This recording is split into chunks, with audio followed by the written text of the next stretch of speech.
Hey, what's up, fellows and peoples and Sasquatches? Let's do the thing.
Hello, friends.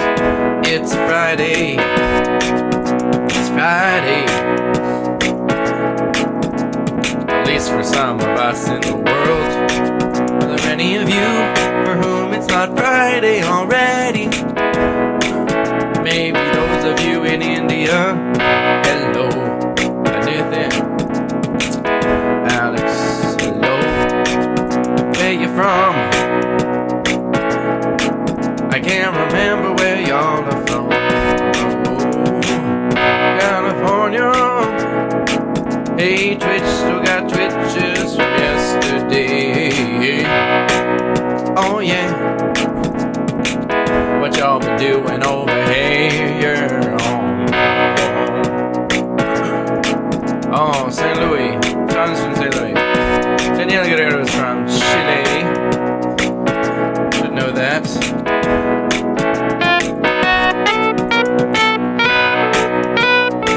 Germany. Oh, there's from Bangalore.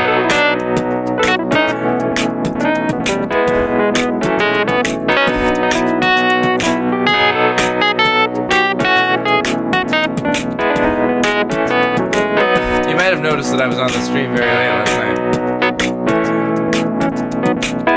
And then I should have gone to sleep. And I didn't.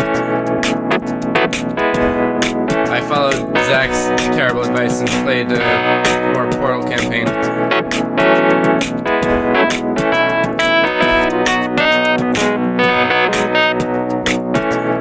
San Jose, Cali, hello from Norway, yeah.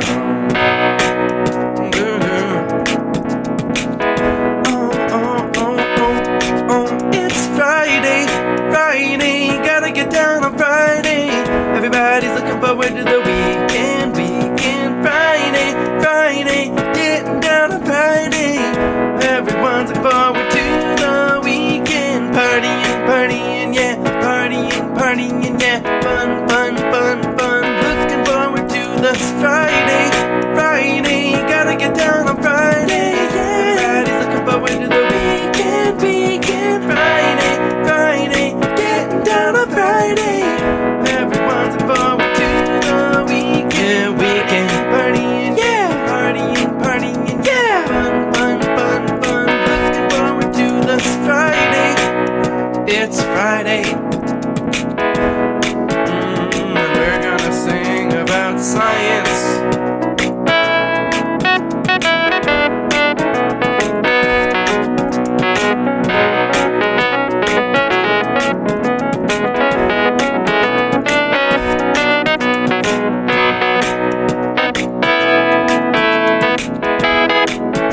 Alice, stay safe as you're heading back to what I don't think could be faithfully described as your home.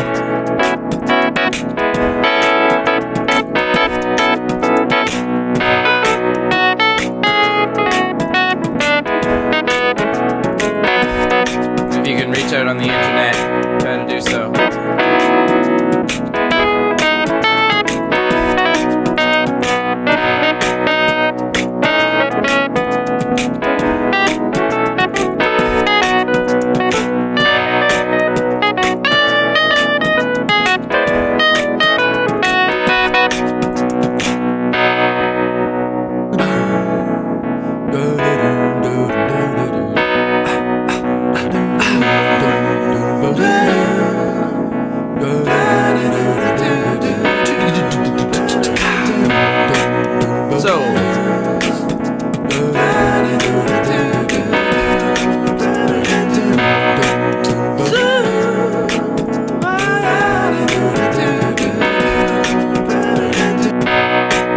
John was asking me yesterday, how will the universe end?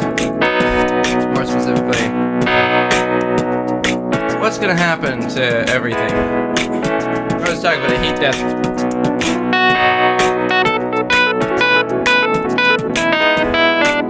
Where the entropy of the universe runs down to a minimum.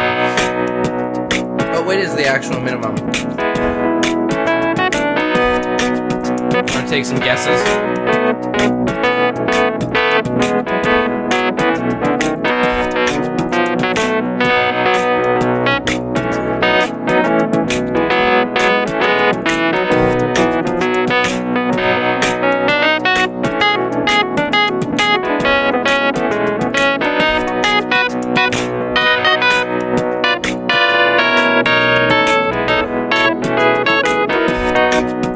Entropy runs to a max, but what is that max? And how does it get there?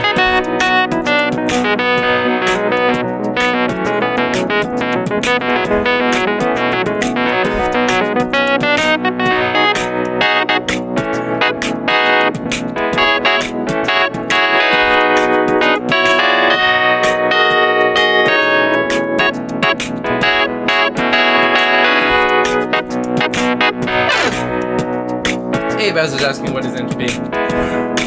Entropy is actually a pretty tricky thing. I mean, Alice, you with the equations. You gotta explain your equations.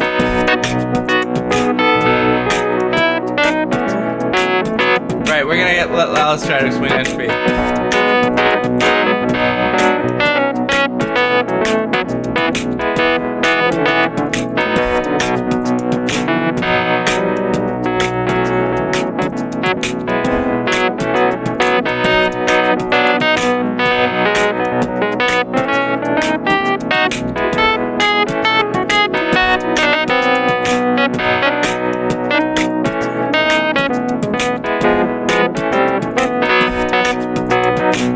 Alice has written the equation.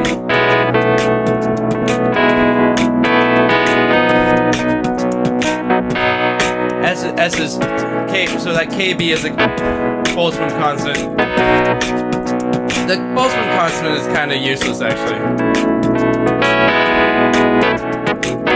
The only purpose of the Boltzmann constant is that we want to relate entropies to temperatures, and we decided to put temperatures in a particular unit.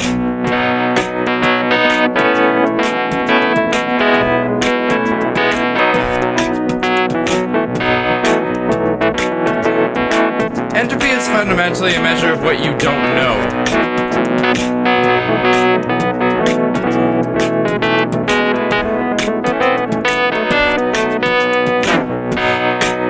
So, what Alice is doing here, this is what usually happens when you've got a thermal bath. If you got like a big bunch of particles that's just like at some heat, and that's all you know about it. There's a whole bunch of different ways that the particles could be. And you count up all those possible ways. It's basically like, since you only know the temperature, there's certain ways that it definitely can't be because it would have too much energy or too little energy. But there's a whole bunch of different ways that it can be. And if you count up all those ones, those ways, you take the logarithm of them, which is just convention. You wouldn't have to take the logarithm. We'd define entropy differently. But it fits well with energy.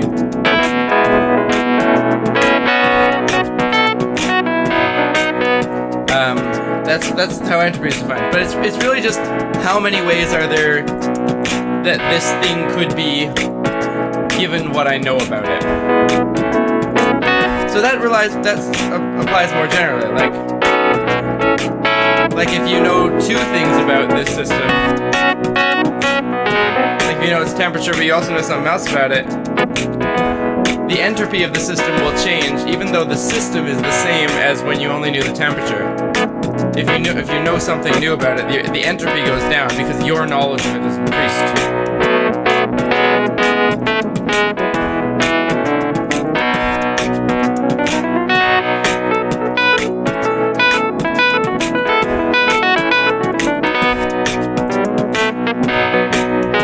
So if you knew everything about it, if you knew the exact state it was in, then its state would be zero, or its entropy would be zero because you know what state it's in. It doesn't matter what temperature it's in or whatever, how many states it could be in. So entropy is fundamentally a subjective thing. At least that's how I understand it.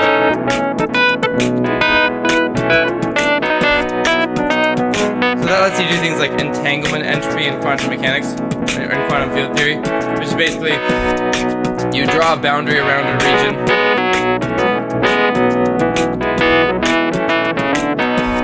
and you say, what does this region know about the outside region? And then you can calculate this like entanglement entropy.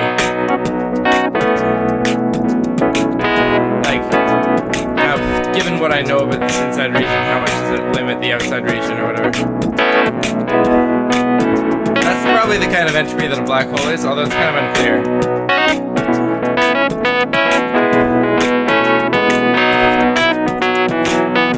So there's a way in which the entropy of the universe doesn't really increase. Like if you knew everything about the universe, you would always know everything about the universe. The entropy would always be zero, but you don't. You have partial information.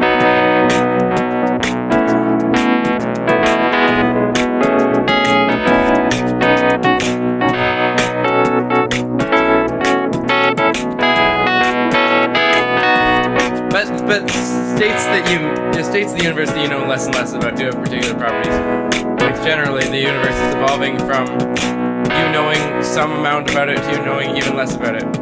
That's kind of the same as entropy increasing. But what that looks like is the universe is approaching states that, like macroscopic configurations, like the way the universe looks on a broad scale could be more and more different states. If you just let something evolve long enough, it'll probably find the section of parameter space where most of the states are.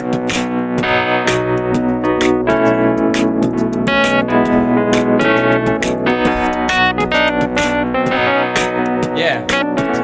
Switch chat from yesterday.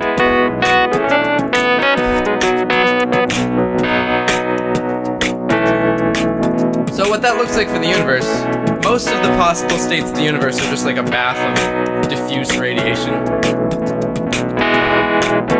So it seems like that's how the universe is going to end up fundamentally. But how it gets there is a very interesting problem. It turns out to depend on whether protons decay, really. The proton is the stable matter particle.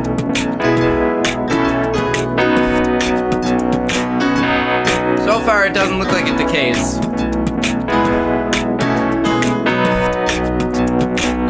We're looking for proton decay.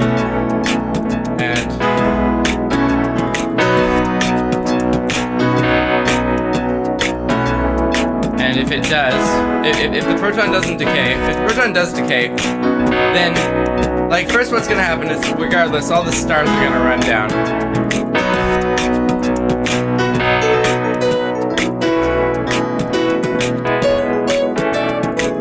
This doesn't matter what happens.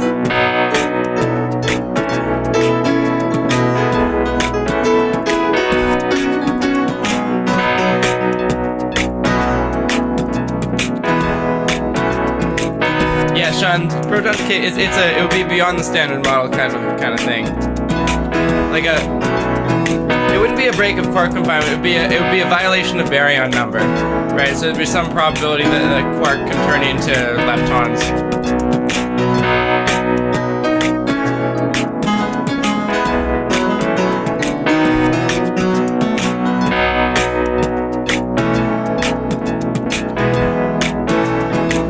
So anyways, so first what happens is the sun, all the suns stop burning, and everything collapses into either black holes or neutron stars or white dwarfs or whatever, and like planets, like rocky planets and stuff.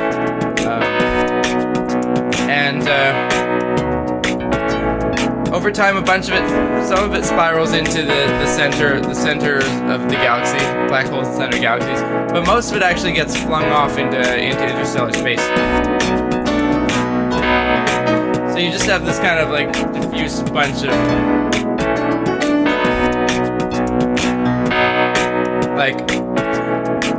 of massive objects floating around that are kind of cold. And then here's what happens. Either proton decay happens, so in about 10 to the 40 years, all of the objects that aren't black holes radiate away because the protons decay, and then you're left with just black holes, supermassive black holes, which will eventually radiate away too, but take a very long time. It'll probably take about 10 to the 100 years. So after 10 to the 40 years, there's nothing but black holes. After 10 to the 100 years, nothing but all the black holes have radiated away. There's nothing but radiation, and then the universe just settles into a thermal bath of radiation and diffuses away as dark energy keeps expanding, and that's the end of everything, right? But if there's no proton decay, then things get weird.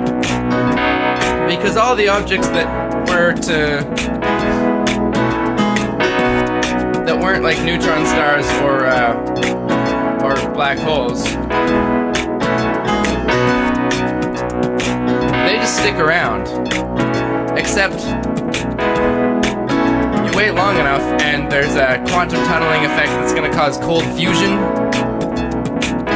And so the most stable nuclei, the most stable configurations of protons and neutrons are iron 56, I think.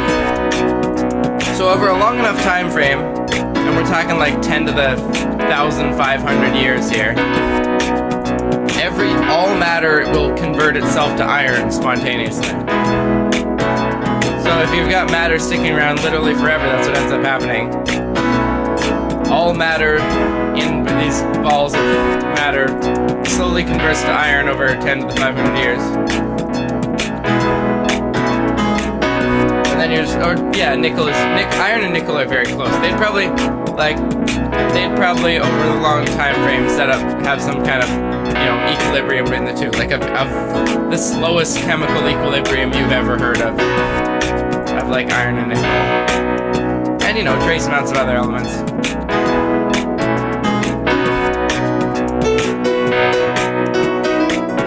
So after 10 to the 1,500 years, that's a 1 with 1,500 zeros at the end.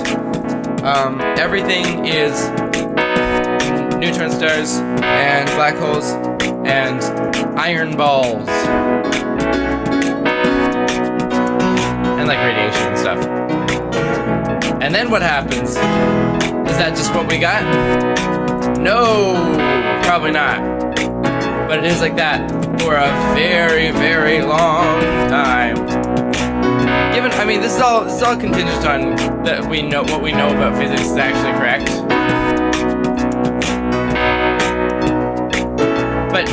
But if there is some sort of sensible quantum gravity, and it plays by anything like sensible rules of quantum mechanics, there should be some very minute probability for any given massive object to quantum tunnel itself into becoming a black hole. How long should that take, given the strength of gravity? Something like 10 to the 10 to the 100 years. So that's, how 10 to the 100 is a Google?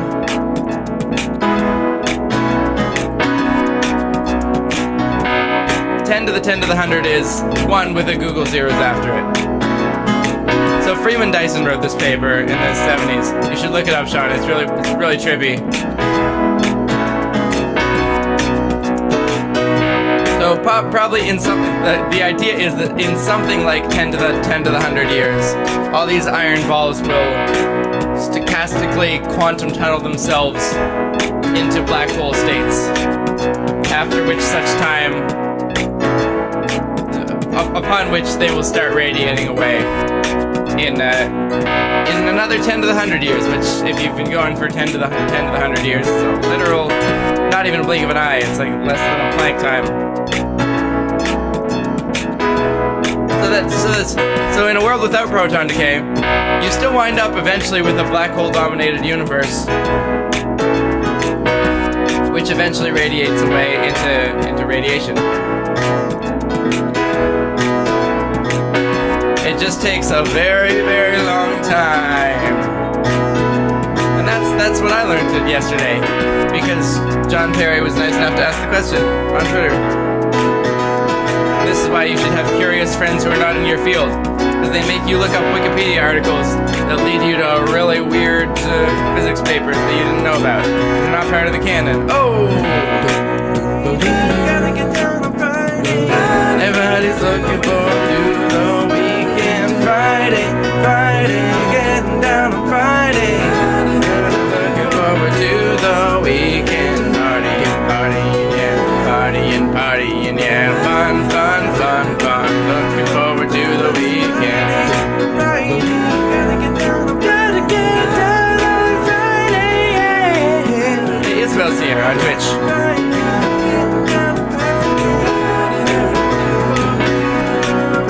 Oh yeah.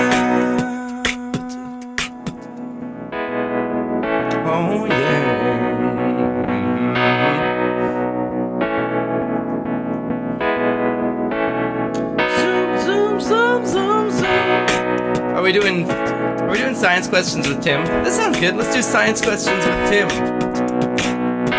I'll attempt to answer questions. I don't know if I'll get it right. Oh, I'm gonna shift the. Should I be around you? Okay. John Allen says, what's a non-hand waving way of understanding the apparent slower speed of light in dielectrics?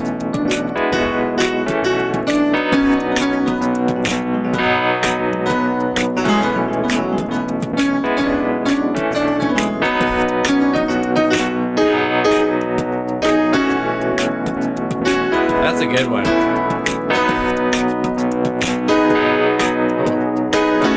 What is that? That move right here. That's something. I know that chord change. Maybe that's why I did this loop. I mean, classically, Sean, I think you can think about it classically because it's like a lot of, but probably not. You probably have to think about it quantum mechanically to get it right. But, I mean, the idea is that, if you've got like a coherent light wave, then, and you have a bunch of electrons that are kind of free to wobble on the atoms inside matter, then that light wave is fluctuations in the electromagnetic field. It makes the electrons wobble. Wobbling electrons create a countervailing electromagnetic field. And then the overall speed of light is the merging of those two.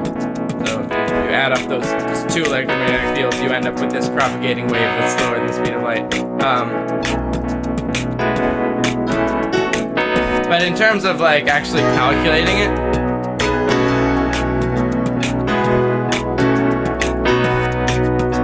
I get as far as Q. So that's the Lorentz force. So the passing proton accelerates the electrons, which react with a phase lag. Yeah. Adding a phase lag E field in the original can end up adding to something that's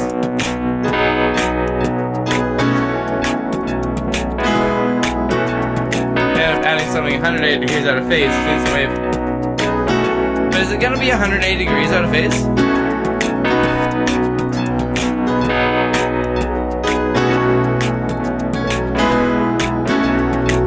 Isn't it going to be at a different frequency?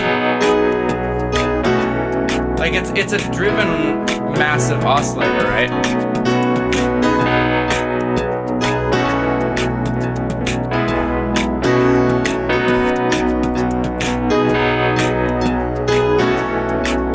Like these aren't free electrons.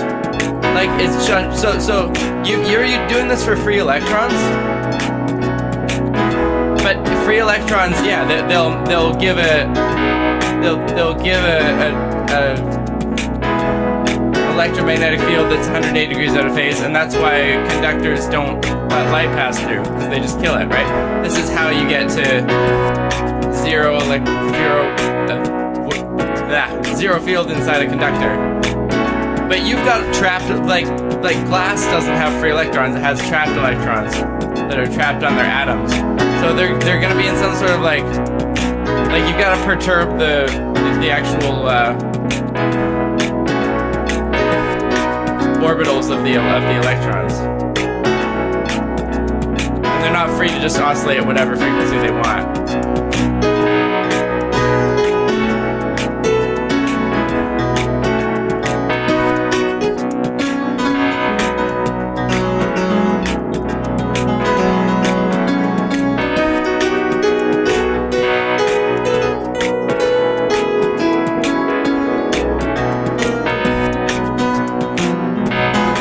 Is a driven oscillator, because I can imagine you could model the electrons with something like an oscillator potential. Probably really bad, but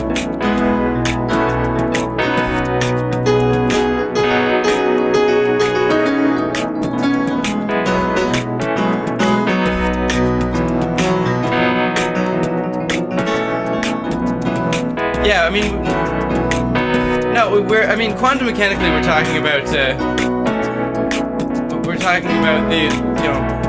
electrons stochastically absorbing and re-emitting photons. So you can't. So yeah, you gotta factor that in. But I don't think you have to do it quantum mechanically.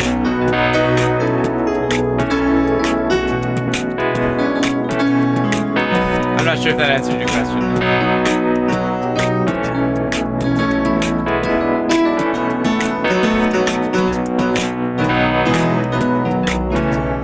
Why would they be emitted along the same path line?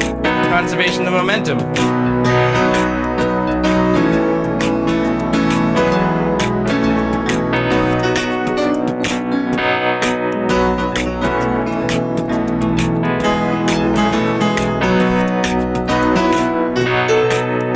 And that on the same path line is like the way that conservation of momentum gets implemented, I think would be, I'm just doing this off the top of my head, so I might be wrong about all this.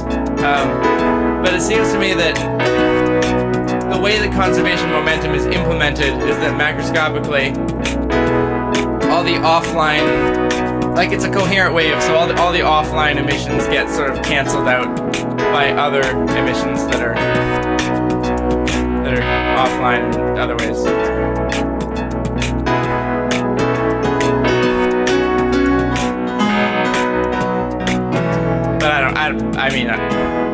This is me working with pure like physical intuition because I haven't done it.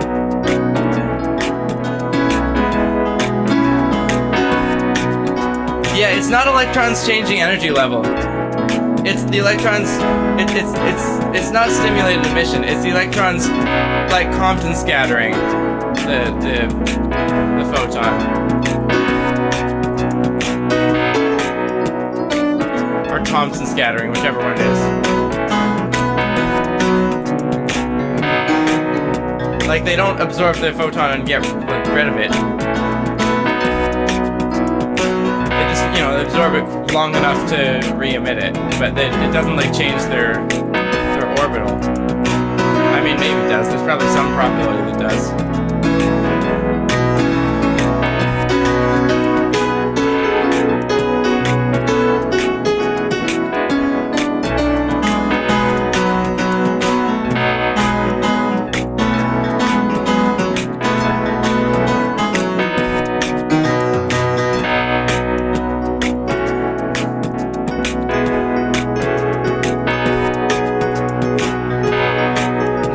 photon can't be on the same path line.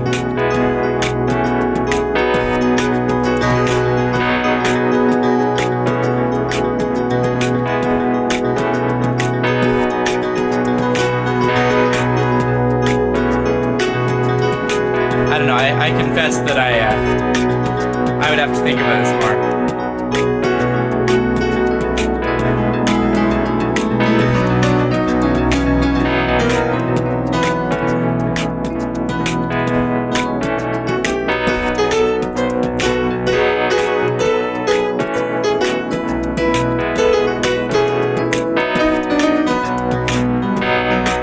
But it doesn't go on the same, like... But it doesn't go on the same path line. Not at first. Not when the photon first encounters its first electron.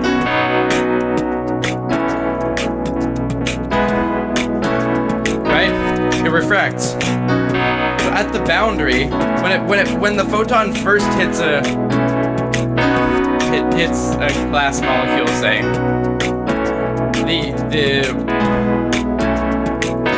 the coherent angle that it ends up is going to change.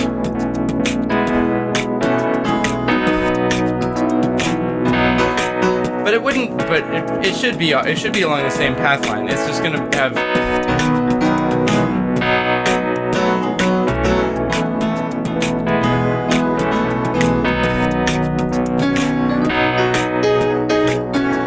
I mean, the other thing is, I don't know if the photon construction breaks down when you're going into a dielectric. Like, are the excitations of the electromagnetic field in a dielectric, do they commute with the excitations of the electromagnetic field in the vacuum, or do you have to do like a,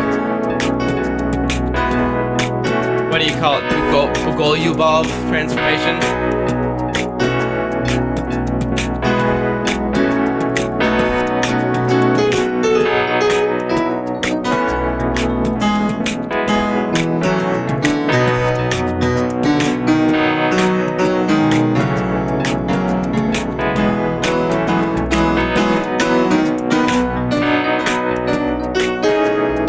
Like, there might not be a good way to think of a photon coming in and a photon, like, that same photon propagating inside the medium and then coming out the other side.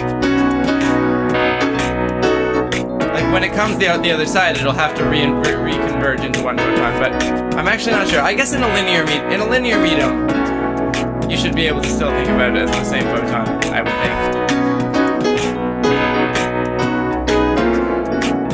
In nonlinear mediums, you can get things where the one photon goes in, and then when it's inside, it ends up as two photons or whatever.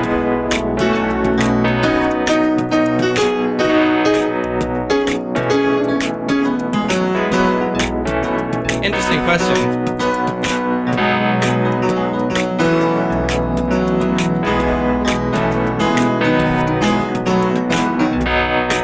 Yeah, I've never done EM wave stuff in a quantum picture.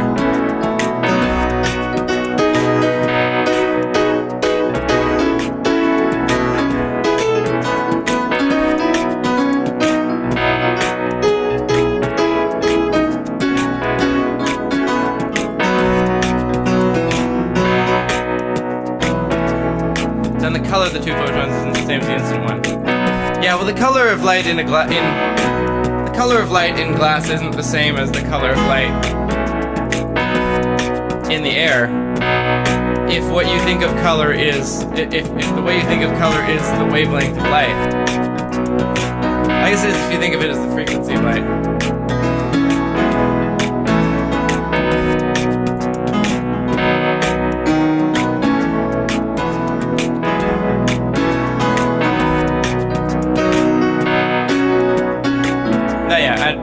That objection didn't make any sense. Scratch that objection.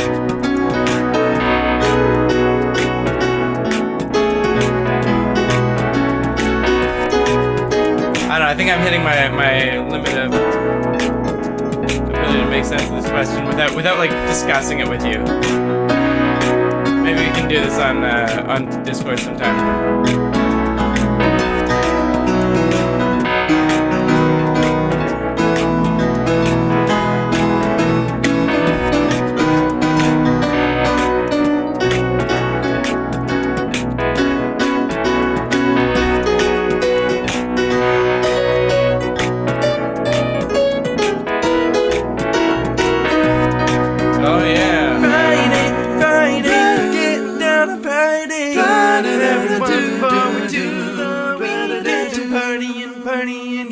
Hey, it's Friday, Alice. Looking forward to this Friday. Friday, gotta get down on Friday. Friday, Friday, get down on Friday. Looking forward to the weekend. Partying, partying, yeah, partying, partying, yeah, partying, this Friday. Friday, gotta get down on Friday.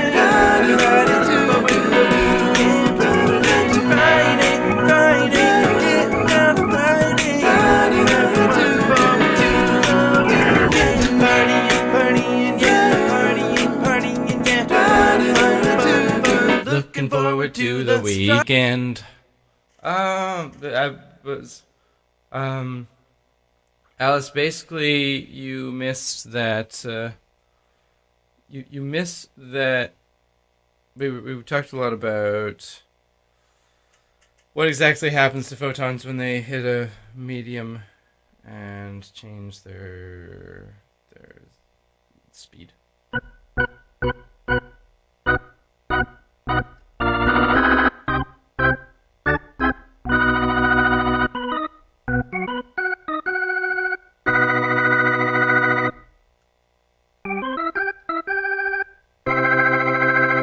Back, it's gone. Home run. What do you want to do?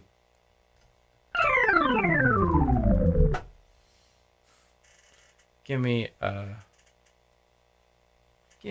a subject.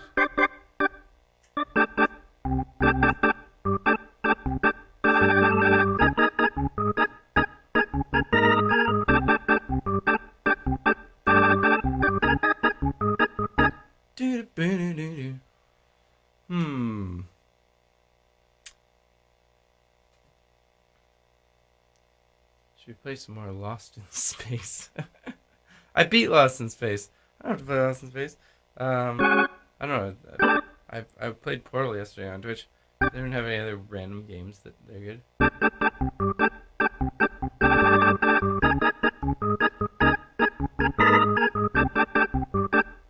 Hey Tim, are you ready to explain free particle photons as an excitation yet? No, I don't understand photons. Fundamentally. I don't know what a photon looks like, to be honest. I know what a scalar field boson looks like, and I kind of know what a free fermion looks like. And to be perfectly honest, I have no sense of what a gauge field particle looks like. I have a sense of what the electromagnetic field looks like, and I have a sense of what a scalar particle looks like. But what a gauge field particle looks like, in terms of superpositions of classical field states, and why it has this circulation because it's spin 1. No, I don't have that, and I'm not planning to get it for this video.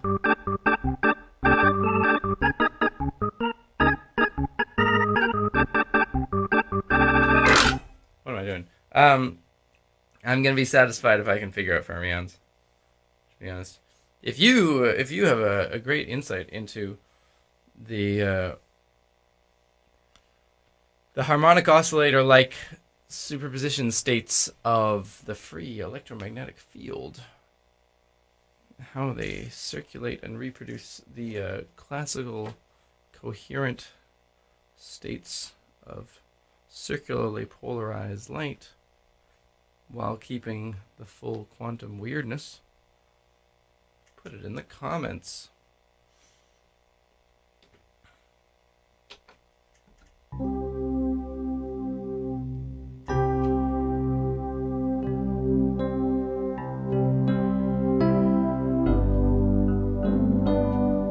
Should old equations be forgot and never brought to mind? Should old equations be forgot in days of I am retired?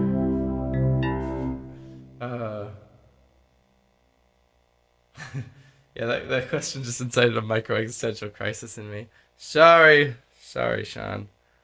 It's okay. You don't have to. Nobody visualizes these things. Nobody needs to. They just plug in Feynman diagrams.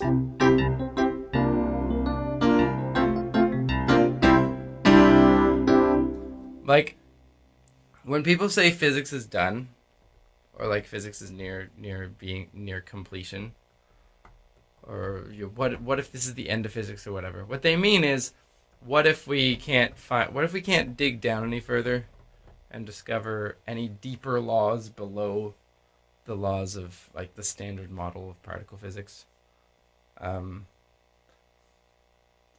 There's all these other kinds of physics, like solid state physics. I don't know, for some reason solid state physics never gets much like glory. Like, the only time people ever write articles about solid state physics is when they write clickbait articles about how we discovered a new particle, and then it turns out that it was actually like an anion excitation in solid state, which is cool, and a little clickbaity though, because they never say we discovered a new weird interesting solid state phenomenon, because they know that new particle gets clicks.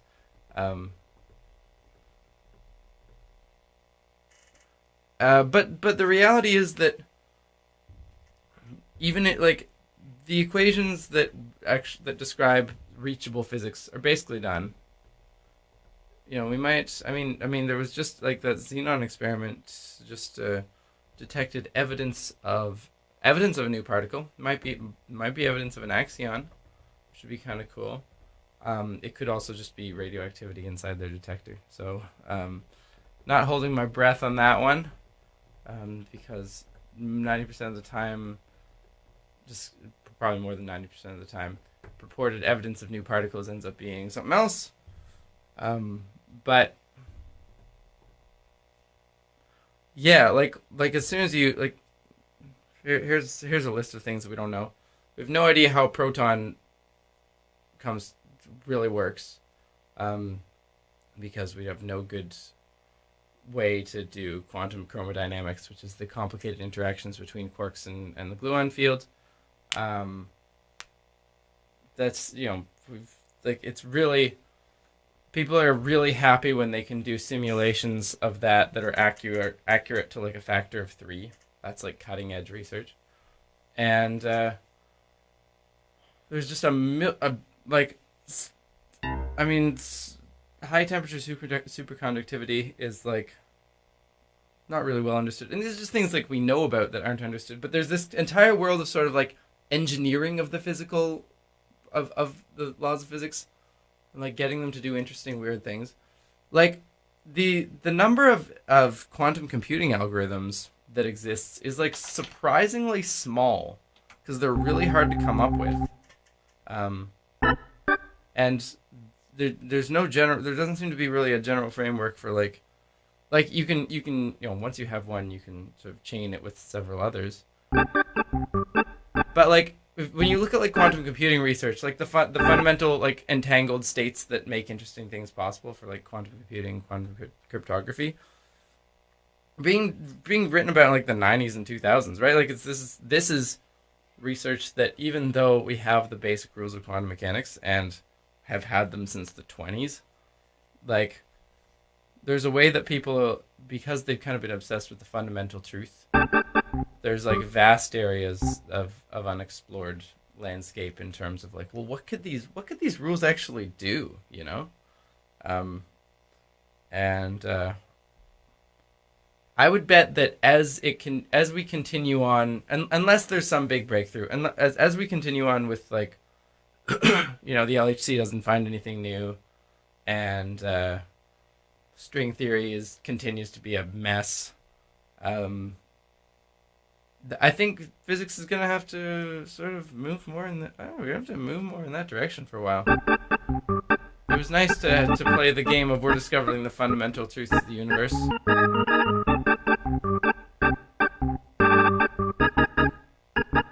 But at some point, fundamental truths run out, and then it's like you can build a lot more with the fundamental truths than you can do trying to figure out whether there's truths under the fundamental truths.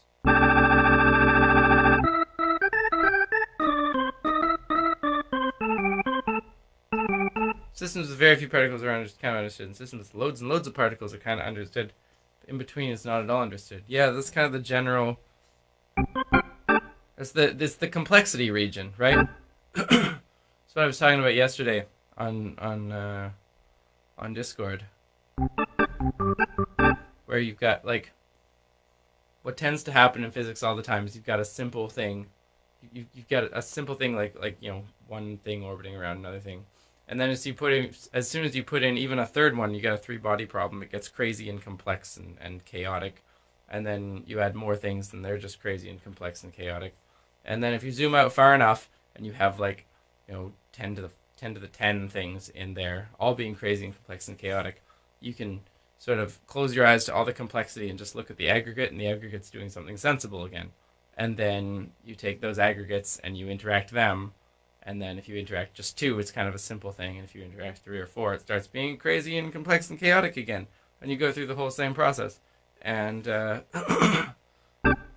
those crazy, complex, chaotic regions are what's really hard to get a handle on, right?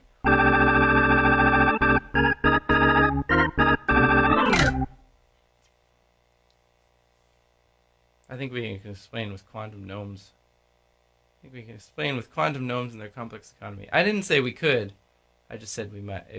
I just said that I don't know that if the universe were made up of gnomes in a complex economy, the large-scale theory wouldn't be a Lorentz invariant gauge theory. What other science is there? I feel like this, maybe it's just my personal bias because I keep doing songs about physics. But we seem to have gotten taken over by physicists.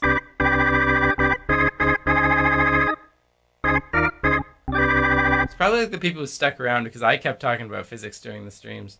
So like all the people who are like subscribers of mine because they love chemistry. Like I never talked about chemistry and they left.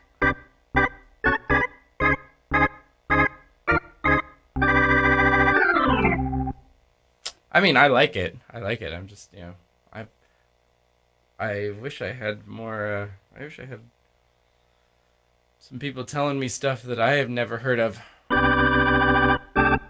Tell me something you think I've never heard of. I don't know.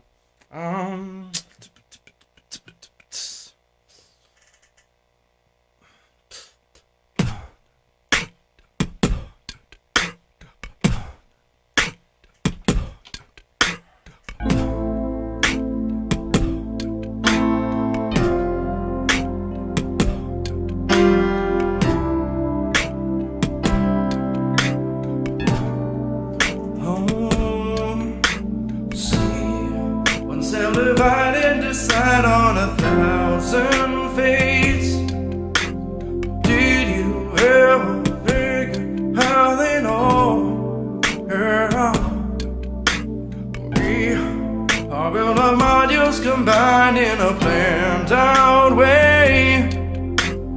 Each new piece must be told where to go. Now there's a science helping us to understand how ourselves encode this architectural plan, signaling each other with genetic tools. Oh yeah. Genotype the interface of mouse and man. Genotype the files and the sub-programs. What then are the switches, circuit codes, and mood code? Evo, logic in the ways that we grow. Every gene directed by a signal key code. Proteins that can activate and cancer veto. Evil signals are controlled by all the genes that signal. Calculating in a network labyrinth though. Where the heart and liver and the hands and feet go. Oh, signal mapping tells each strange and what it ought to be, yo. But circuits are deeply built upon. They're older than the paleo. Whoa. Pathway changes tend to get torpedoed. But where the your calamity goes, as the cyclopic sheep knows. You're down that crazy like a domino, like you and I just suffered a path that makes us obstacle was laid a long, long time ago. Back before we blew up the Cambrian like a bomb bomb. My protein can make you see out of your bomb bomb. The sound and the segment of the sonic cells set up in a gradient of segments embryonic. Three, four brains and asymmetric paths depend upon it. Depend on genetic switches and logic deeper to evil. An embryo, they don't evolve. It's on the genome, save by the mutation. Aim the calculation. Then the toxins block their activation. Deeper to evil. Parts of alter egos. Homologs evolve from repeats in the schema. Switch a couple bases in the proper places. And watch flies grow legs out of their faces. Oh yeah. Oh yeah.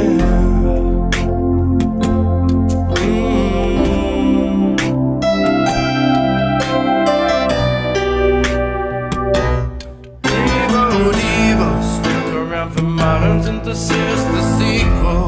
Only by combining can a new theory grow. Evolution and development to me goes. Devo, bigger patterns of complexity. Switches up the switches of a signaling node. In a modular and simple way to evolve. To evolve. Signal mapping does its speech and what it ought to be, yo. Oh, like your clock. What's that called? One minute, whoa. In a crucial pathway change is gonna get torpedoed. Better where it is its feet grow. Featured up distant aminos. Evo, Devo. Evo, Devo. Evo, Devo. Evo, Devo. This is how we go from single cells to people. Every generation in life primeval. Life in variations in the same beautiful. From Devo to Evo. From Devo to Evo. From Devo to Evo. Aesthetica, aesthetica, aesthetica in vivo. Devo, aesthetica in vivo. Oh yeah. Devo, Devo.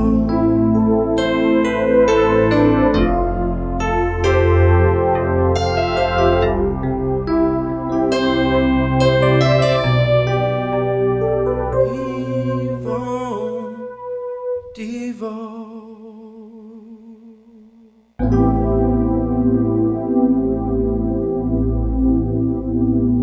Did that give you some time to tell me about things? Let's see. Zach S says, "Are you familiar with the concept of a keystone species?" No, not really. I think I've heard the term, but I don't know what it means. Okay. Alice says, we have metamaterials with a Poisson ratio of -1. That's pretty cool. What's a Poisson ratio? Alice, what's a Poisson ratio? I've never heard of that term. I need to know.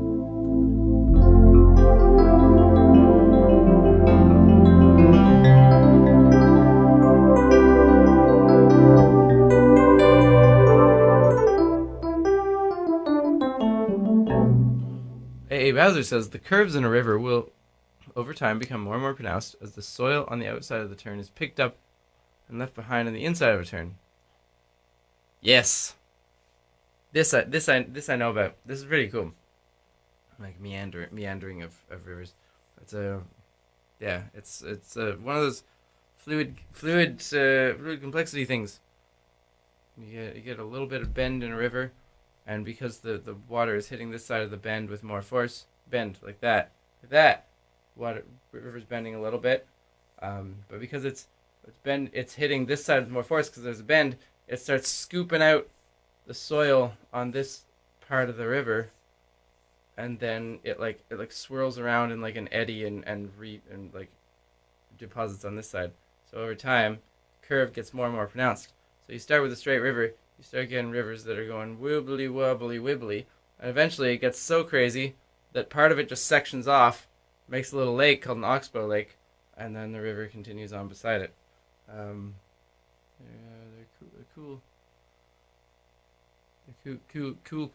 cool things.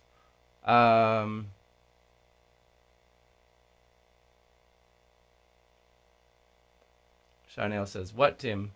Is that that I don't know what was it called?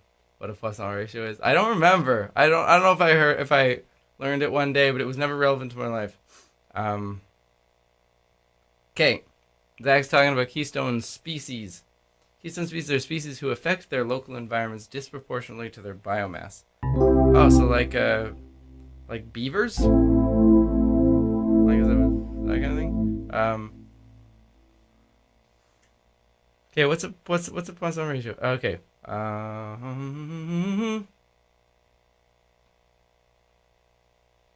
You're such a theorist. So, for example, something like a starfish, which is a predator, can have a huge dramatic impact on tide pools in which they live, despite consisting of only a fraction of a percent of the total biomass of the system. Cool. Okay. Keystone species are often apex predators, but not necessarily. If an organism can have dramatic effects on the environment in which it lives, it can be a keystone species. Nitrogen fixing bacteria could be considered an example of this, as they have such a tiny biomass as compared to the plant life in the environment, but they dramatically change what plant life can exist in that environment.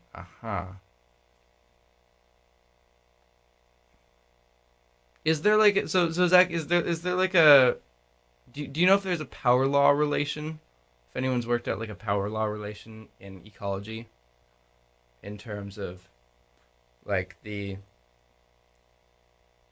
there a general like I don't know, Zipf's law or whatever you want to call it, in terms of like the impact, like how do you codify the impact that a creature has or like on its environment, and then can you make like a graph of biomass of creature versus impact and see what kind of shape it takes? Some physicists working. It sounds like a difficult problem because like it's a very, I don't know how you put a number on impact, and yet we're talking about levels of impact. It'd be cool if such a thing were possible, because it'd be interesting to like. There's still a debate as to what exactly defines a keystone species. Purists argue that only apex predators can be keystone species, but others are attempting to do what you're describing. Yeah, I mean, it seems like you could just define them as apex predators, but then that feels boring, right? Like then there's nothing new in it, but like the generality of the keystone species idea, that's interesting. Because you can imagine it being a whole framework by which you analyze a system. Like, yeah, okay. I would be interested in like if anyone's doing that. trying to work that out. That would be really interesting. I would love to see that. But how do you codify the, impact on an environment? Like, you'd have to have a really, you could do it with like a real model environment. Like you have a perfectly, I don't know, stable terrarium with like 5 or 6 species, and you take one out and see what happens. But like, what kind of, like, that's probably not enough, because you need enough different agents in the system for it to be sort of chaotic and have lots of complex relations. Okay, cool. Something I want to research. Poisson ratio is, if you squeeze something along the z-axis, arbitrarily named, the thing tends to expand in the x and y directions. The ratio of compression to orthogonal expansion. Wait, we have metamaterials with a Poisson ratio of -1, so that means, so you just squeeze them and they squeeze, they can just squeeze things in all directions? Whoa. Yeah, that's uncertainty violate-y feeling. Poisson ratios could also be the number of fish you caught today versus the number of fish you caught yesterday.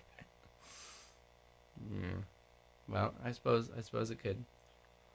With regular material, if you squeeze a banana, it will fly out the ends. That's positive Poisson ratio.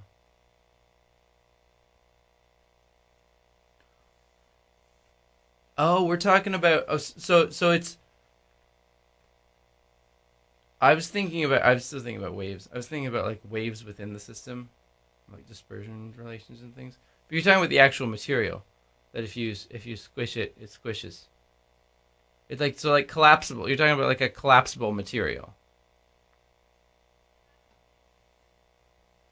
Like one of those,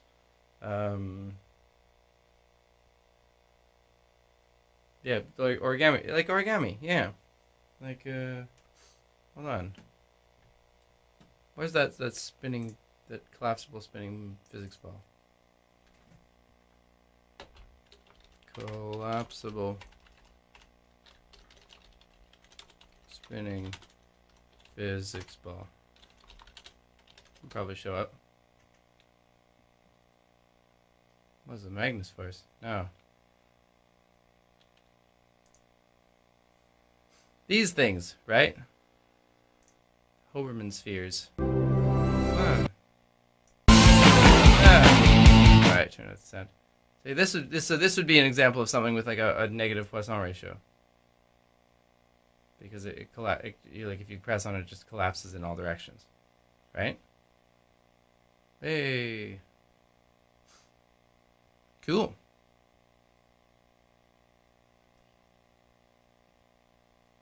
Search Miura. But these are really good for demonstrating physics, because if you spin them, like, this is the deal, yeah.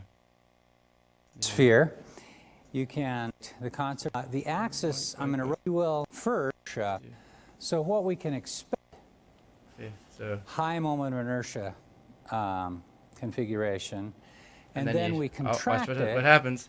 Its angular speed should increase.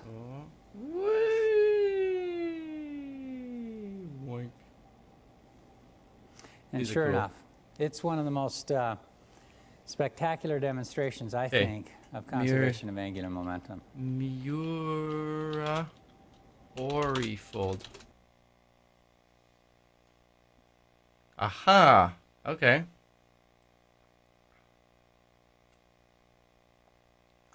Brain Vini Films. Okay. I just want to see what it looks like. Okay. Interesting. Okay, so it's like it's kind of crumpling, herringbone tessellation. You can crumple it in all directions at once. Cool. I like. Conservation of momentum. Conservation of momentium. Skip. Good video. Yeah. Good part of the video. Exactly.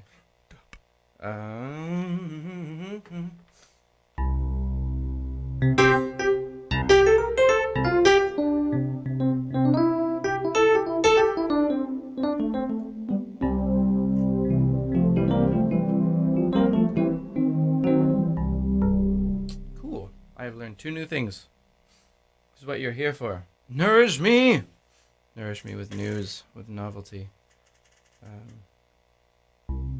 Yeah, it's just Bree. You should have been here yesterday on Twitch when we were watching production videos at double speed.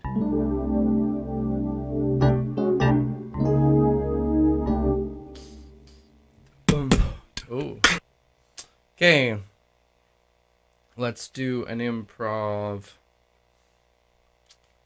Oh! Actually, I had an idea. I'm not sure if it's going to work. Because I'm not sure if these things are playing without freaking out. Looks like it's working out. Zach had an idea yesterday, and I think I'm going to implement it. We've been working a lot on the production stream, and this baby here. Actually, I did a little bit of I think I can. Hold on. Can I do this? So I can open. I think I can also open this while still talking to you. I could be.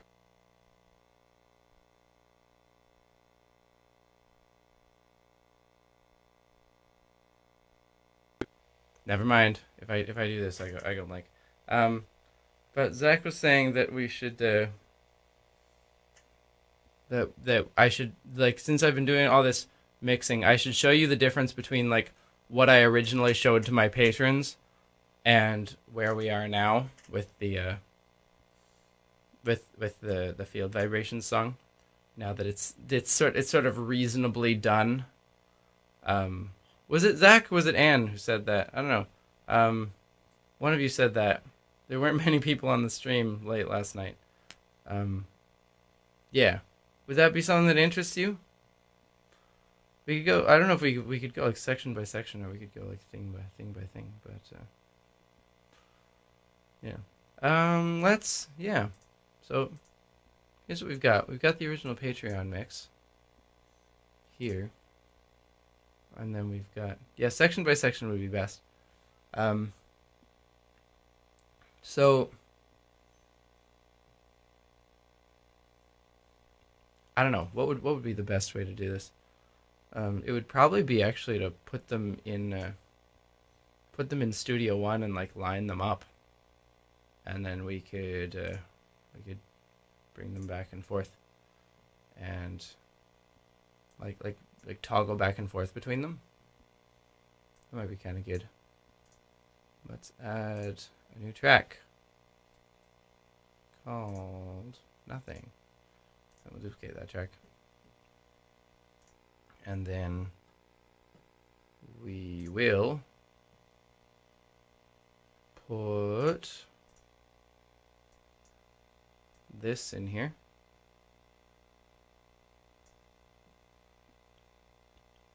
We'll call that Patreon. And then that's we misspelled Patreon. It's Patreon. Patreon. And then we will have the Juneteenth page mix, which is somehow a little shifted. What on earth? How? Oh, hold on.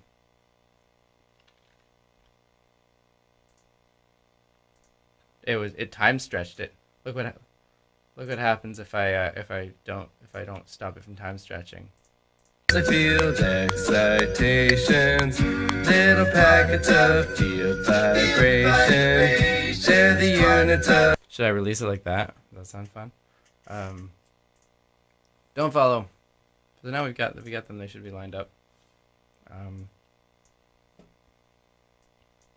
So what's the best way to toggle back and forth on these? I don't know. I'll just have to kind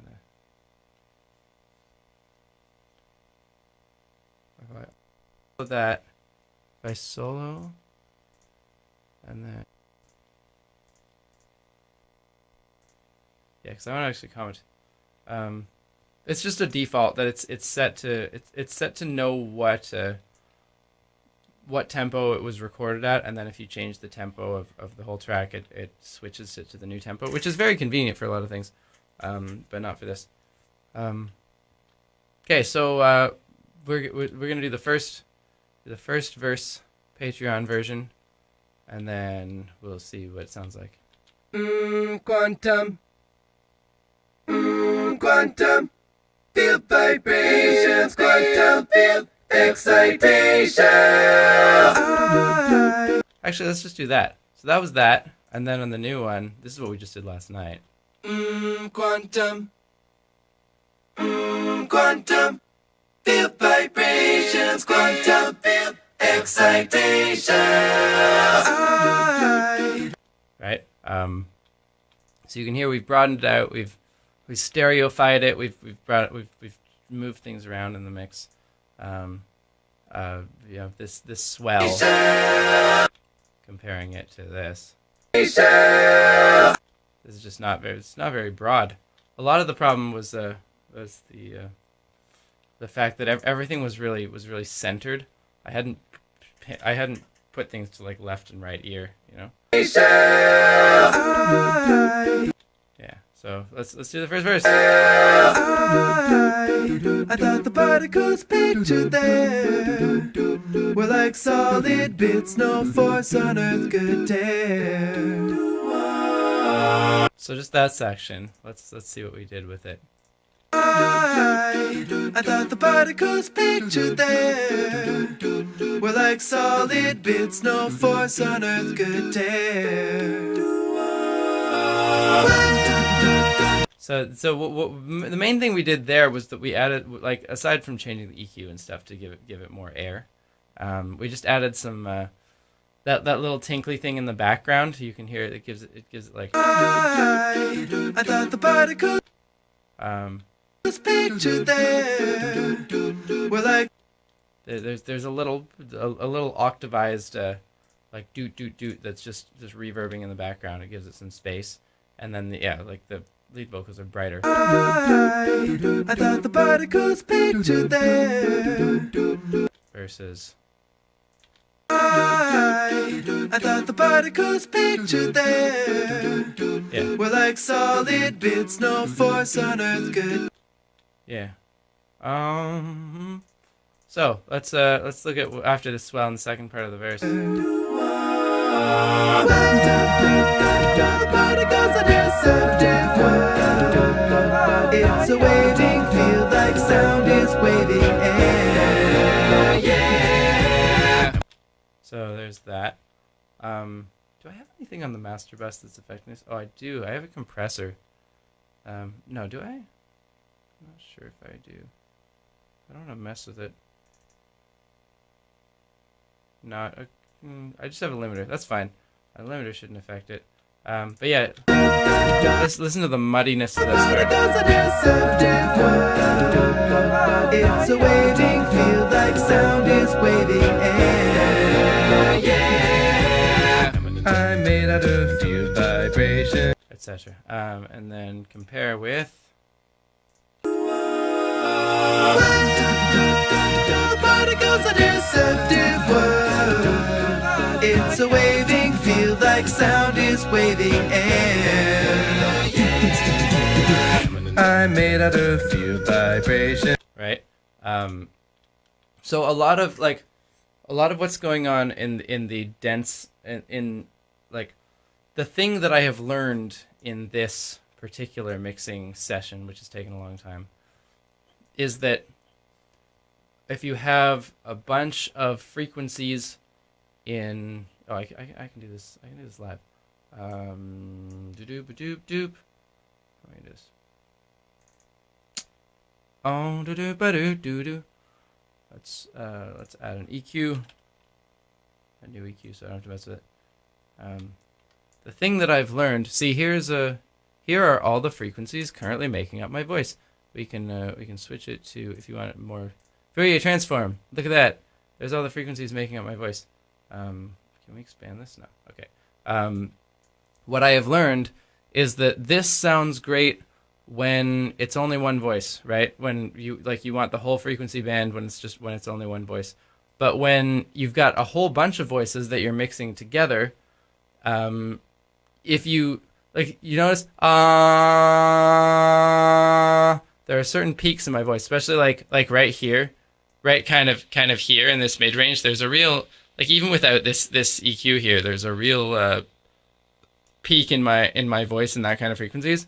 If you don't do anything with these, then all those frequencies add up. And then also, like, over here, kind of in these boxy mids here, those are all gonna pile up on each other because they're present in like every track of my voice, and they'll just pile up, and over time they make the whole thing sound really, really boxy and dense and bad, right? So what you have to do is you kind of have to sculpt each voice to sort of only appear in a certain frequency band, and so like, and then you can kind of differentiate it so they're all kind of interesting. So like often, like the lowest voice, oh do do do ba do do, like, okay, so the one thing is anything down here, this whole region down here, useless. I've been getting rid of this all the time down here. This is like sub 50 hertz. Sub 50 hertz, like, you can't hear below 20 hertz, but you definitely don't sing below 50 hertz. So like anything that's down here is just kind of going to be rumbles and pops, right? You can lift up here. It's just adding rumble. So you take that out. That's not really necessary for anything in acapella. And then, yeah, if you want to, if you like for some of the low voices, oh da do do ba do do, like, you take this way down so you can hardly hear it. And then for the upper voices, you can really start like wah, like, look, oh, the fundamental is here, oh, but I might actually cut it like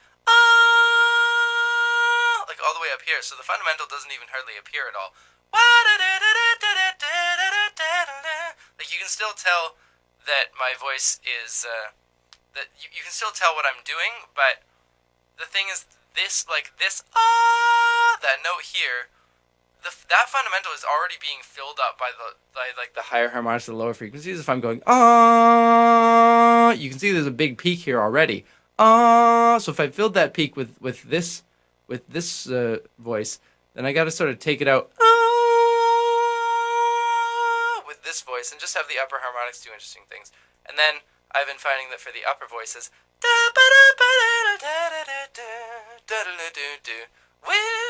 yeah, it gives a tinniness to the highs, but only for a few voices, so that overall you've got like this plus, I don't know, plus this, and together they sound like one full voice doing a bunch of things, but each voice kind of has its own characteristic, and that lets you kind of differentiate it in the mix.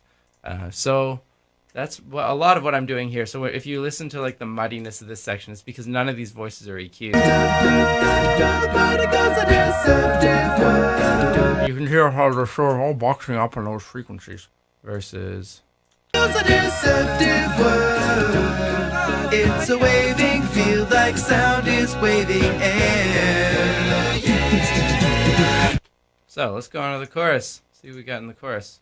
I think the chorus I actually changed the least, because I probably did the most amount of work on the chorus beforehand. I'm made out of field vibrations, particles of field excitations. That's really basic. Of field vibrations, they're the units of excitation. Any matter is field vibrations, equal opposite excitation.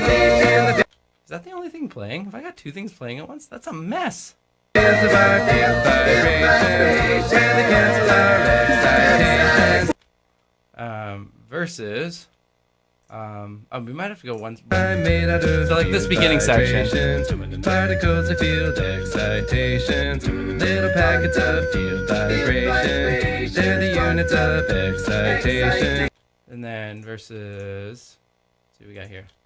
I'm made out of field vibrations, particles of field excitations, little packets of field vibrations, they're the units of excitation. Right? Everything has a space all of a sudden. We brought all of the backing vocals like off to the side. gave the a lot of the lead vocals a real lift. There's a thing called, oh, I can show you another thing. For those of you who don't always follow along, oh, it's true, yeah, like, I'm made out of few vibrations, particles. I remember that, doing the numbers. Made out of few vibrations. Like, the biggest challenge with these has been getting rid of enough mids to make it not sound like boomy, with these dense mixes. The other thing that we did quite a bit was, let's see if we can put an exciter on my vocal track here. Where are you, vocal track? We did a lot of this thing. This is simulating a lot of different. It's a simulator of a lot of different analog equipment, because analog equipment has this nice thing where when it I'm gonna bring this down. When it distorts, because the signal is too loud, it distorts in sort of harmonic ways. So it'll distort at like multiples of the original frequency, whereas like bit-based distortion is just clipping, it's just noise, right? So I wonder if we can get this to work. So this is the triode setting right now. So this would be like making a modeled on like a vacuum tube. I don't know if you can hear the difference between that.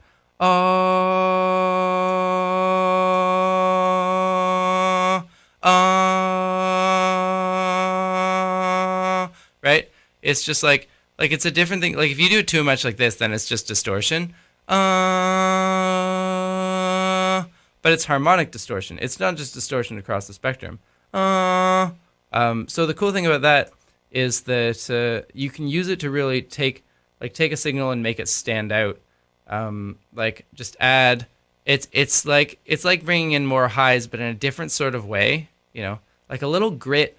This is another thing I've realized recently. Like a little grit to a sound, a little bit of distortion can actually like make it sound, instead of it's not a cleaner signal, right? It's a dirtier signal in terms of like distorting the original signal, but in a way it is cleaner because it's amplifying the like the harmonics specifically and kind of bringing down everything else, or not affecting everything else. Down here, if you use it here, then you end up with something more like that, which in extreme cases is too much, but just a little bit of it can sort of add some warmth to the sound, you know? Here's a warm setting. Oh, this is modeled on, this is even harmonics only, it says. Oh, I don't know if you can hear the difference there. Or like, you know, just like exciting different parts of the frequency spectrum. You can use it to bring out voices. So I did that a lot with the lead. A few vibrations, particles. You can tell there's a little bit of grit to it, which you can also like you can do that in the way you sing as well, right? This is something I've learned with vocal ping, is that you can sing like this in the back of your throat, and you don't have a lot of harmonic front character to your voice, or you can bring it up like this, and sing really in the front. This is kind of what this is what musical theater people do to project. See, I'm gonna fill the room with my voice way up here, and that does a lot to do that. But if you don't have that, if you didn't do that enough in the mix, then you can do it artificially with an exciter. So that's that. What about the second half of the chorus? Excitation. Any matter is field vibrations, equal opposite excitation. What a mess. In the fields of our field vibrations, where they cancel our excitations. I have to make sure that's Excitation. it is. I can't believe how messy that was. In the fields of our field vibrations, where they cancel our excitations. Versus. Any matter is field vibrations, equal opposite excitations. In the fields of our field vibrations, where they cancel our excitations. Forces are. My mom was like, "Why are you?" I was telling my mom what I was doing with this, and she was like, "Why do you keep mixing? I thought it was done. I thought you give it to Patreon already." And I was like, "Yeah. I mean, it's sort of like it was done in a way. Like it was not quite up to my previous standard, but it's night and day. Any matter is field vibrations, equal opposite excitations. In the fields of our field vibrations, where they cancel our excitations. I mean, I will admit a little part of this is just that it's louder, and you just like things that are louder, but you can see it's not much louder, right? It's between these two. There's not that much of a difference between them. Just very slight. Okay. Second verse is going to be similar, but we did a bunch of stuff with the interludes. So the second verse is similar to the first verse, except you've got interlude there. So like, Cancel our excitations. Forces are fields built on common ground. And as for those matter, field vibrations shun their kind. Every wave in a different state. Top of every red, take up space. Building into our close solid world. so there's that section, and then it goes back to the chorus. Let's see how we change it. So the beginning section. That's not very different than the first verse. Forces are fields built on common ground. And as for those matter, field vibrations shun their kind. Every wave in a different state. Top of every red tape. There's something going on here. Hold on. There's something going on because this doesn't sound the way it should sound. Even this one. There might be something going on.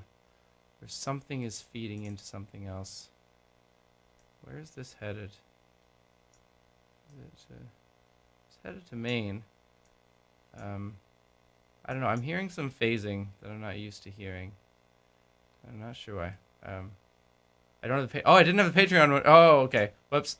That explains it. There we go. Fields built on common ground. And as for those matter, field vibrations shun their kind. Every wave in a different state. Yeah, there we go. Top of every red, take up space. Building into our quote solid world. I made out of. Listen how smooth that transition is now. I made out of. Yeah, everything's much more legible because I made out of you. like that was just there was nothing there. Now I made out of. there's a lot of loudness is bass. But the other thing is like in a dense mix, like again carving bits of the frequency spectrum, also ducking things under other things. So one thing I wasn't doing at all here is, for example, when like in this section. Building into our quote solid world. So in that one, we've got three things coming up. It's into our quote solid world, and then there's another choir that comes on and says our solid world, and another choir that says solid as a world, which is not really an interesting lyric, but I just it's a thing. But they all just piled on top of each other, so you can imagine like one of them's at this level, and then you add another one that's at this level, and you add another one that's at this level. They're just building up and building up and building up, and kind of like stacking on top of each other. But when you add things into a mix, what you should do, and what I have done, is if you've got something at this level, and then you add a second thing, you drop this down and put this on top of it, right? It's like slot it in, and then these two go together, and you coat something else. So you drop them down and slot it in, and when you're doing a tax of things, you want something to be heard. You're going to pull out a bunch of other stuff and force the viewer's attention, because you do this naturally when you're listening to something. You'll focus on specific things and tune out other things. But I can force you to focus on specific things and tune out other things by literally tuning out some of the things, and you don't even notice. It's just kind of like you notice where your attention goes. Sean, have I never posted the lyrics to Field Vibrations? Okay, I'm gonna do that. Anyways, verses. I made a. So second chorus, very similar. I made a. Field vibrations. Hold on, we can do that right now.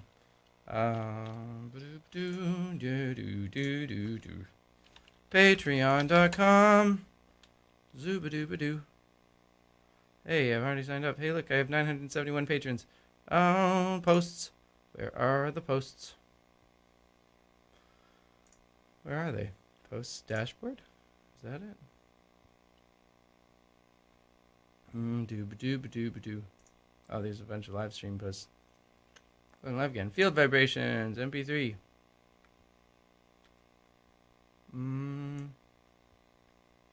It's the only place I really store this. Field vibrations. We're gonna put it in. Where should I put it on Discord? I just put it in the general. Put it in the general. What happens if I just put it in the general? Like, oh no, your message is over 2,000 characters. You can upload the message as a file instead. Okay. Impromptu died. Let's put it in here. Is it there? Does it look good?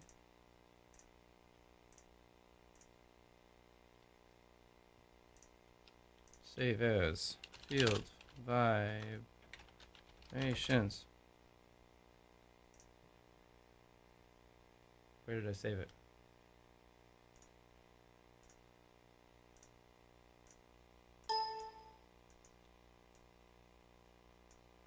Soink, soink, soink, soink.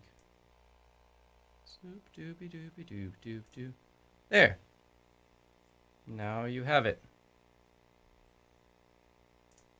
It's in the general. You can go and put it in other places if you want. Yeah, cool. So, chorus. I'm made out of old chorus. Vibrations, particles of field excitations, nucleons are quark field vibrations, glued together with excitations, buzz around and more field vibrations, little negative excitations, kept in orbit by field vibrations, force enabling excitations. Goodness. Can't believe that's what it actually sounded like. I'm made out of field vibrations, particles of field excitations, nucleons are quark field vibrations, glued together with excitations, buzz around and more field vibrations, little negative excitations, kept in orbit by field vibrations, force enabling excitations. The lead vocals here always felt a bit lackluster to me, like I'm not really enjoying myself. You might be right. I don't know. Compare to first verse. Field vibration, they're the units of excitation. Yeah. I might. I don't know. Nucleons are quark. I'm getting to the point where I'm sick of doing that. Field vibrations, glued together with excitation. I can see your point, but I might ignore it. Excitations, buzz around and more field vibrations, little negative excitations, kept in orbit by field. And don't try to shame people into becoming my patrons. Vibrations, force enabling excitations. So yeah, I mean it's the same thing, same as before. You can tell, you can hear what the brightening did, but it's mostly that like muddiness, right? Excitations, kept in orbit by field vibrations, force enabling excitations. You can't hear it at all. Kept in orbit by field vibrations, force enabling excitation. Now this section I'm really proud of what I did with it. Because it already, like, I already liked this section best of the whole thing.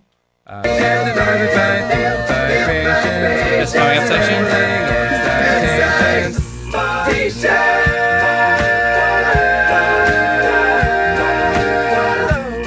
Like, it doesn't sound bad, this section. You're like, oh yeah.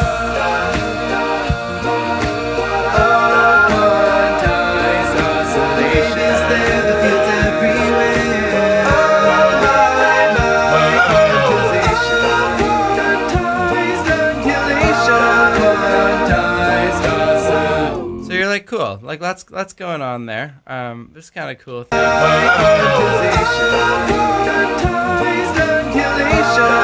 But it's kind of just sitting there. It doesn't make you bob, you know. Let's see what we did with it. Force enabling excitations.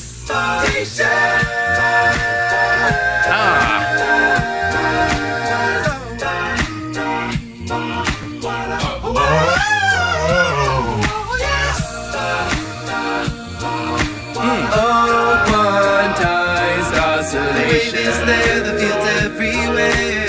Oh my quantization. Quantized undulation. Oh, quantized oscillation. Yeah. So like just there's a lot of side chaining going on. Side chaining, if you're not aware, or just, I mean, it's not even side chaining. A lot of it is just automating the volume, where it's basically right,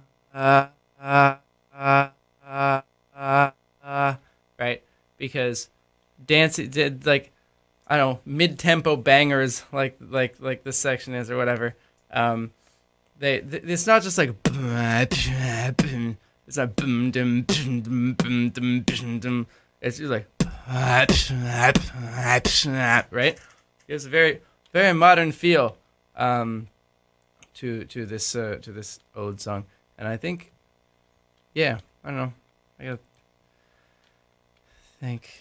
thank Jacob Collier basically. But yeah, and it gives space for the four on the floor hits to hit really hard, right? Because they're all alone. Versus or like it's kind of stagnant, right? So versus so you've got that in the background, like, but you've also got like the da, and that gives space for like the la da da da to like float on top of it. Quote solid world, yeah. And this thing, like the whoa, yeah, that part.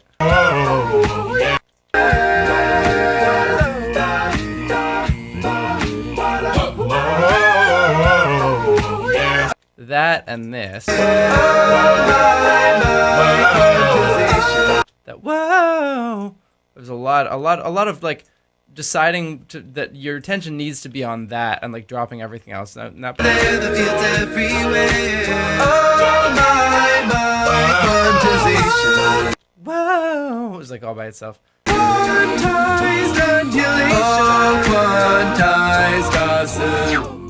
Oh yeah, we did this like thing there that in the original, in the first one. To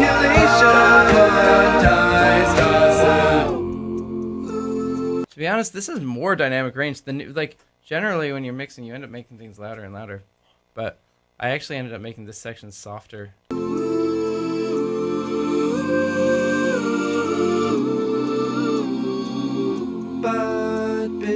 This section isn't changed too much. Vibrations to something high deeper. What's the seed of quantum fields? I ain't got no yeah. Brains are bits or bad ideas. Digital quantum spin form or holographic entropic model. Like it's not actually. Despite the obvious jump in peaks here, that doesn't feel like much of a difference in like overall volume, does it? It's like quantum fields.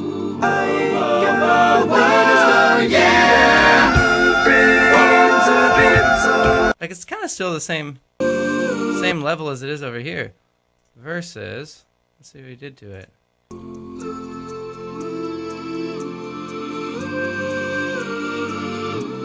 Yeah, it was mostly here. But beneath those quantum field vibrations to something high deeper. What's the seed of quantum fields? I ain't got the faintest idea. Brains of bits or whatever it is.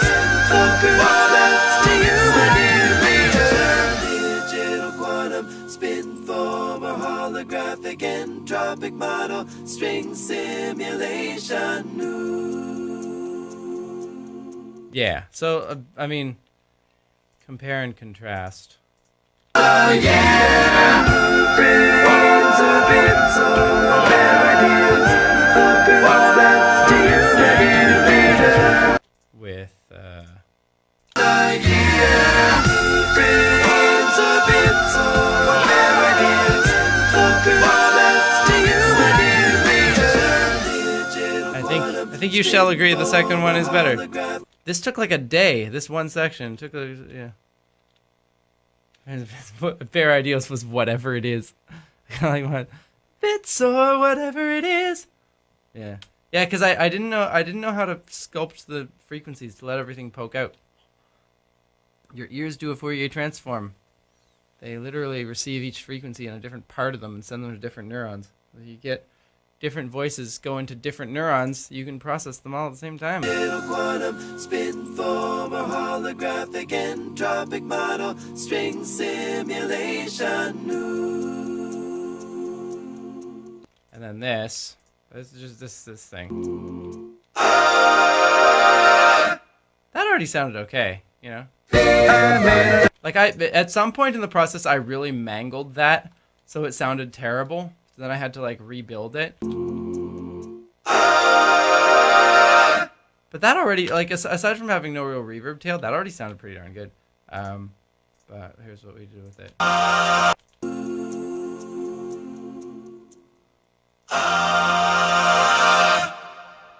Actually, you know, this is the one part where I actually think maybe I lost something from the original. Maybe not, but I feel like maybe I lost a little bit of bottom. Or a little bit of mid that could be put back in. Like it's very scooped, and I could maybe put a little bit of mid back in there actually. So that's good to compare. And then going back in here. I made a field vibration and a play field excitation. You're made of field vibration, self-organized excitation.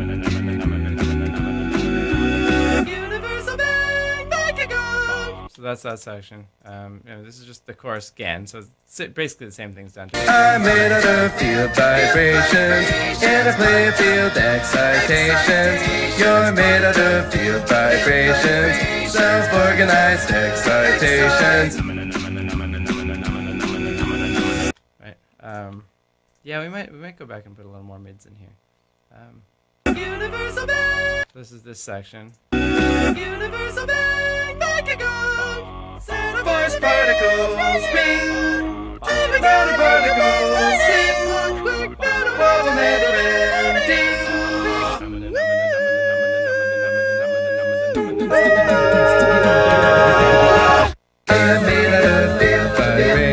So that's where we were working with. Let's see what we did with it. Universal bang, back again. Force particles, spin. Matter particles, sit. Wobble, never ending. You know, I never really got. I never quite got the intelligibility, the separate intelligibility that I was going for there. It's improved, but I don't know what more to do with it. I tried a lot of things to get all those three to be intelligible at once, but I think I'm just gonna have to wait for the video so people can read it. There's that little pick with the reverb here.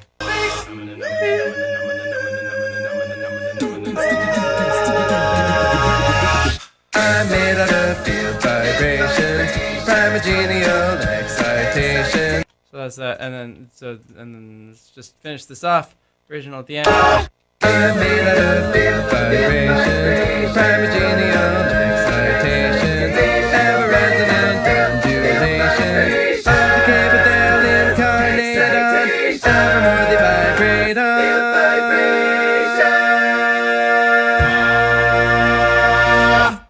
you can see the idea of what this was going to be was already there. I already had it all before I started mixing it. It's just making it sound good. I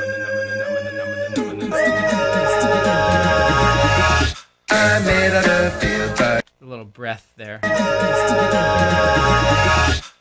made out of field vibrations, primogenial excitations, ever resonant undulations, all decay but they'll incarnate on, evermore they vibrate on.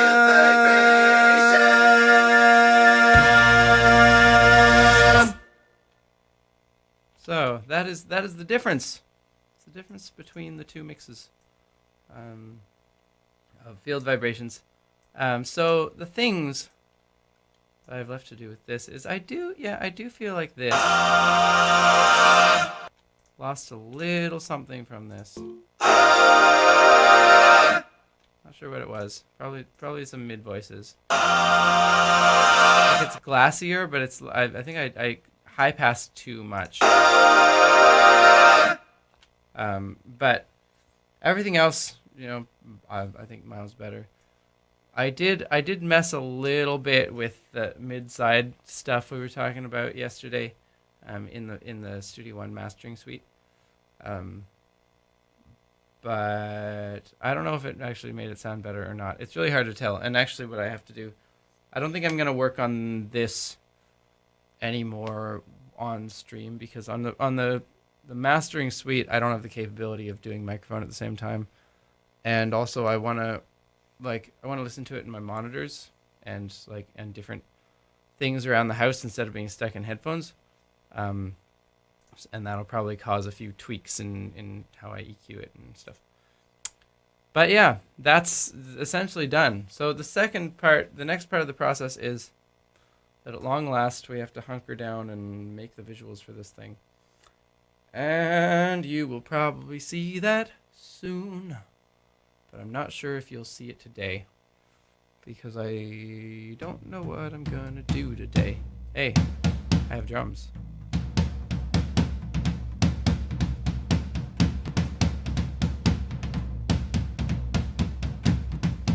Oh yeah.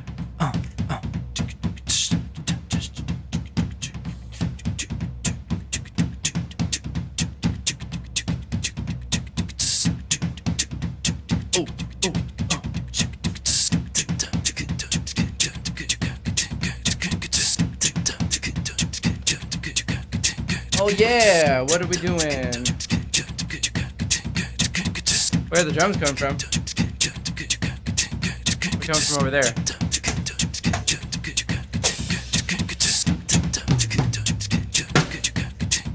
I have drums, didn't you know? Ah.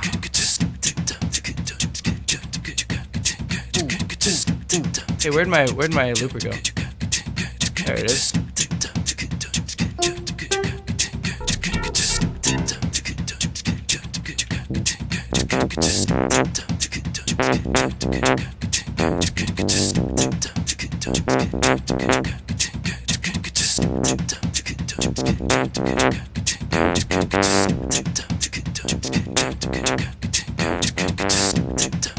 I like that.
We're gonna sing about, oh yeah. We're gonna sing about now. We're gonna sing about now. We're gonna sing about now. Oh yeah. We're gonna sing about science. We're gonna sing about science. We're gonna sing about science. We're gonna sing about science. We're gonna sing about science. We're gonna sing about science. We're gonna sing about science. We're gonna sing about science. We're gonna sing about science. Oh yeah, oh yeah. We're gonna sing about science. We always sing about science. Yes, we We're do. gonna sing about science. We're gonna sing about science. We have a brand new challenge today. We gotta sing about keystone species. They are the species that have the most impact. Whoa. They have a disproportionate effect on their environment. Oh yeah. Influence is not something that they lack. Oh no. Which species are like this? I'm not really sure. Apex predators are on the list. But what's more, there could be nitrogen fixing bacteria. There could be things that change the habitat like beavers. I don't know. It seems to me that cyanobacteria back in the day must have been one. 'Cause they produced all of the things in the sky that we call oxygen. They killed most of life, and they were just a little bit. Oh yeah. Now you know about keystone species, and I think that is the shit. We're gonna sing about science. We're gonna sing about science. We're gonna sing about. We're gonna sing about science. We're gonna sing about. We're gonna sing about science. We're gonna sing about. We're gonna sing about. What are we to sing? What are we gonna sing about? Atomic J says whales.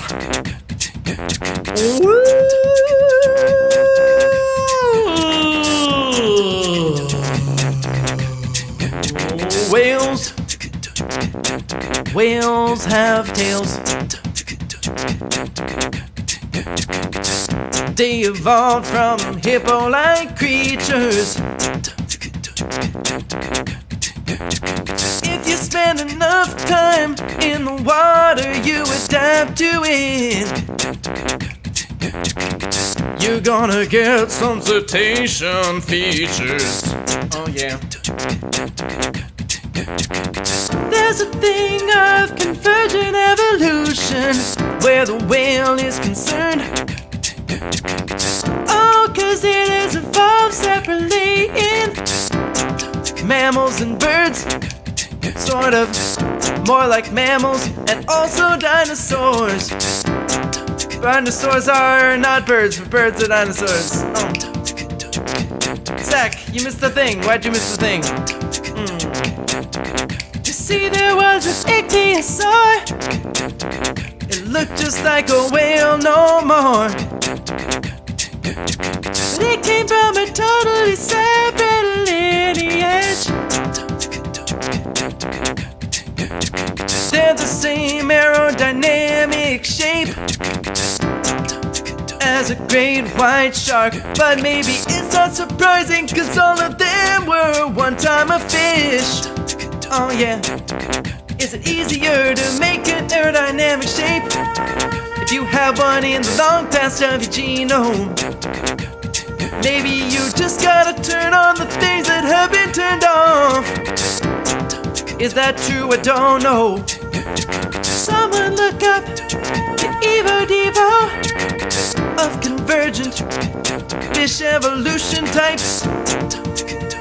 aerodynamic solutions to convergent evolution. We're gonna sing about science. We're gonna sing about science. We're gonna sing about science. We're gonna sing about science. We're gonna sing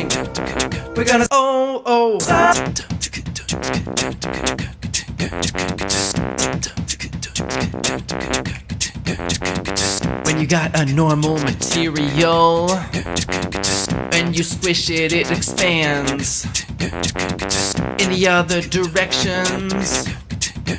That's true of almost anything.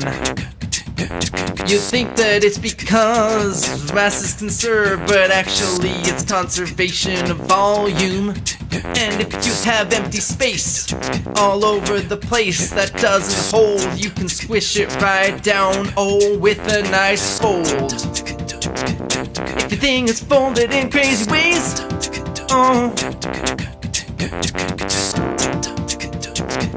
you can keep squishing it for days. When you fold that crazy sphere in one direction, it also folds in the other. Alice showed us a paper thing with a similar property. I don't remember what it is called, but it is some kind of fold. And we're gonna use it to make a tiny thing that can squish down. Alice calls it a muira ori, I guess. I don't know much about origami. Oh, my knowledge is a mess. Oh, we're gonna sing about science. We're gonna sing about science. We're gonna sing about science. We're gonna sing about science. We're gonna sing about science. We're gonna sing about science. We're gonna sing about science. We're gonna sing about science. We're gonna sing about science. We're gonna sing about science. We're gonna sing about science. We're gonna sing about science. We're gonna sing about science. We're gonna sing about science. We're gonna sing about science. We're gonna sing about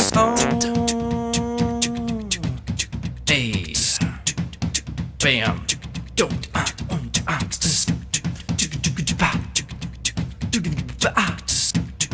Oh.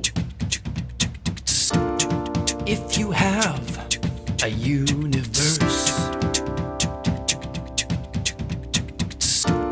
and it doesn't have no proton decays,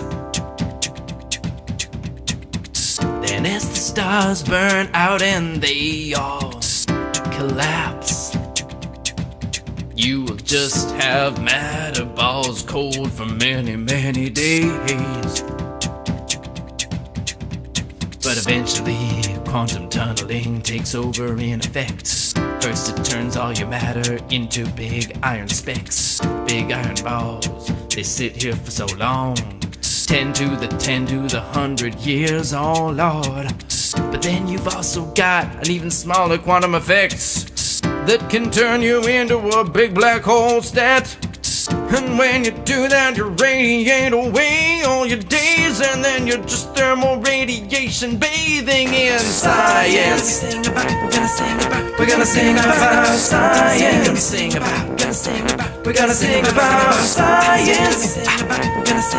We're gonna sing about science. We're gonna sing about science. We're gonna sing about science. We're gonna sing about science. We're gonna sing about science. We're gonna sing about science. Thank you all for coming to this Friday stream. Maybe I'm not totally done with doing music. This is pretty darn fun. I forgot how fun it is to do these jams when I'm ready for them, you know? You just need material, you know? I think like you need enough information in your brain to have stuff to riff out. And I think for a while I was dead of things, like I'd used up all the content inside my head to turn into music. So I need to find a balance of like getting more content in my head so that I can do more riffs and things. Hey, so let's see who we got. We got Ellis, Daniel Guerrero, Nathan, Zach, Sean, Atomic J, Prox, Anouk DeWind is here, Catherine Rosebow, Ann Smith, Xiaowei Wang in the chat, Non-Euclidean Dreamer over on Twitch. We got Ann Smith, we got Irene Lotta. Ann Smith's pointing out that wombats have cube-shaped poop. Yes, that is in fact true. A Bowser in the chat. Alan Metzger, Popeye Pump. Good night from Australia. Peter Noddles over here. Philippa Beckman, bye and thanks. Oh, the Mamgoosian. It's just free, you and me. Your pronunciation of my name keeps getting better and better. Thank you. I'm glad that I'm able to do this. We're gonna sign up for today. We're not gonna be on Twitch right away. I don't know if I'm gonna be on Twitch today. I gotta do a bunch of, I don't know. I'm probably gonna do a bunch of trying to work out some math with fermions. See if I can do that. I don't know. Oh yeah.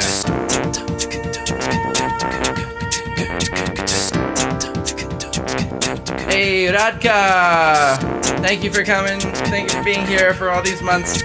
Stay safe. Reach out to people. If you can, use your telephone. Put Discord on your telephone.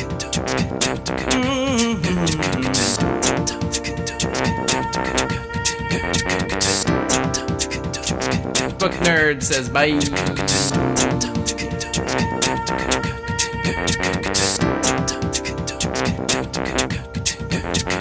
See you next week.